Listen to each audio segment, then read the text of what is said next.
Tyson Fury has done a couple interviews this week in which he doubled down on being retired, and he said he had absolutely no interest in facing Oleksandr Usyk. He called him a middleweight and said that he would want £500 million or dollars to come out of retirement and face him. Now, when he was quizzed on this by Simon Jordan on TalkSport, he said that, well, Simon Jordan said that if Tyson Fury was around in the time of Evander Holyfield, he'd have fought Holyfield. And Fury said, no, he wouldn't have. And then he kind of changed a bit and said that Holyfield wasn't a middleweight. Well, Oleksandr Usyk isn't a middleweight either. So I don't know where Fury's going with this middleweight thing. I think he's trying to take advantage of casual boxing fans, people that don't realize that Oleksandr Usyk was a middleweight as an amateur, as a teenager. He hasn't been a middleweight as an adult. And to put it in perspective, Riddick Bowe, who was a big heavyweight, was a middleweight as a teenager too. Look it up. So all this middleweight stuff is just silly. In fact, Oleksandr Usyk is bigger than Evander Holyfield. That's a fact. Evander Holyfield started his professional career as a light heavyweight. He fought in the Olympics as a light heavyweight. Oleksandr Usyk, by contrast, was fighting in the WSB as a super heavyweight.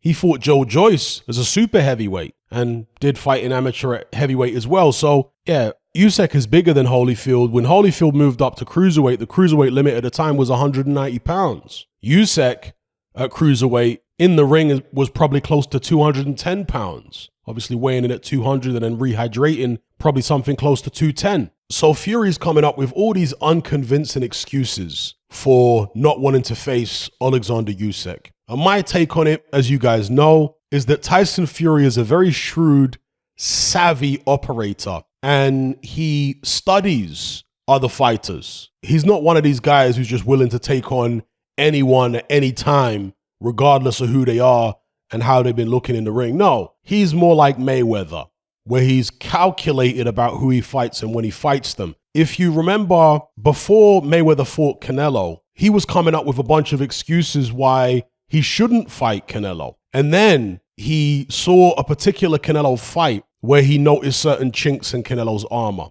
And of course, Canelo offered to fight at a catchweight. And these two things combined, Mayweather said, okay, I'm going to fight this guy.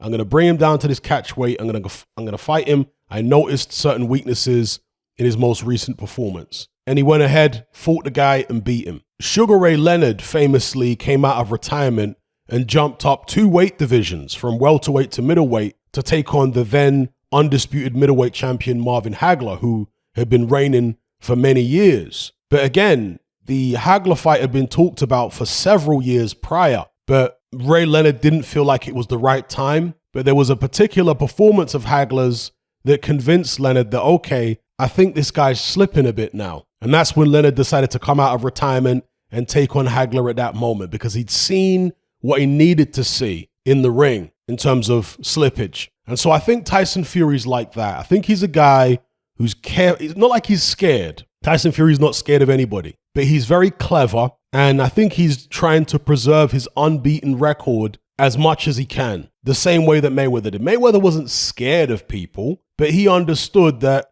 his value, his commercial value, was linked to this unbeaten record. And he created this whole perception of himself as an invincible fighter. And if you're going to maintain that perception, then you better stay undefeated, right? So you're going to need to be careful about who you fight and when you fight them. If you just go taking on all comers, then somebody's going to get you. It's a numbers game. Mayweather knew this, and so he was more careful about when he fought certain people. And as I say, I think Tyson Fury's doing the same. I think he's looking at Usyk right now, and he's saying, how good is this guy actually? You know, let me buy myself some time by retiring, by telling people this guy's just a middleweight, he's no good. I need $500 million to come out of retirement and fight. Let me just buy myself some time and have a look at this guy and see how good he actually is.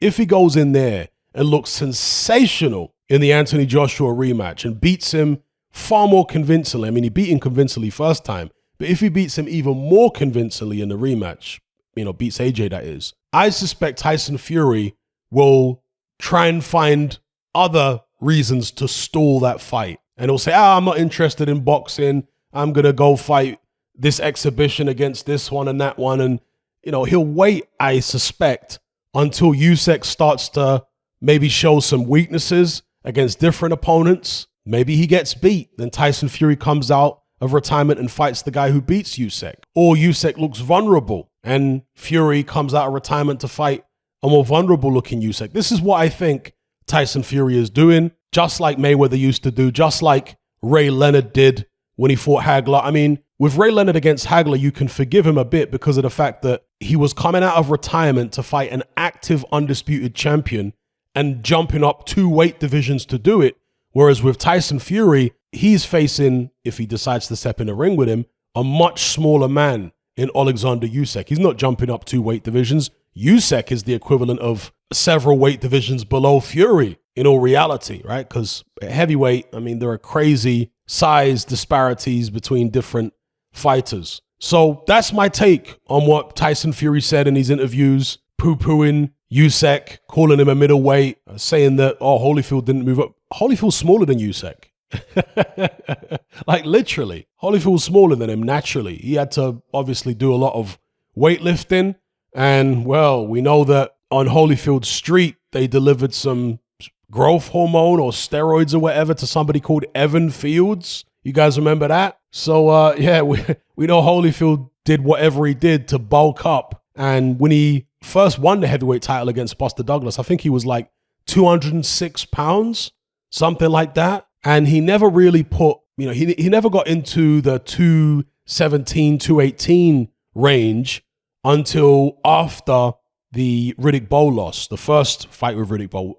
When he lost to Bowe, he came back a lot bigger in the rematch. I think he was like 217. Whereas in the first fight against Bowe, he might have been 205. He was very small. I mean, that's a small cruiserweight by today's standards. Imagine a guy who moves up from cruiserweight to fight at heavyweight. And at heavyweight, he's weighing in at 205. That is a very small cruiserweight. Most of the top cruiserweights, you think they're 205 in the ring on fight night for their cruiserweight title fights? No way. You think Lawrence Okolie is 205 in the ring on fight night? Try closer to 220. That's what Lawrence Okolie is going to be in the ring. Same for Breedis and certainly the same for Usyk. So Usyk's a much bigger guy. Well, I say much bigger. Certainly bigger than Holyfield. No doubt about it. So these excuses that Tyson Fury's coming out with, they don't fly. At least not with me. I know better. So that's my take on it.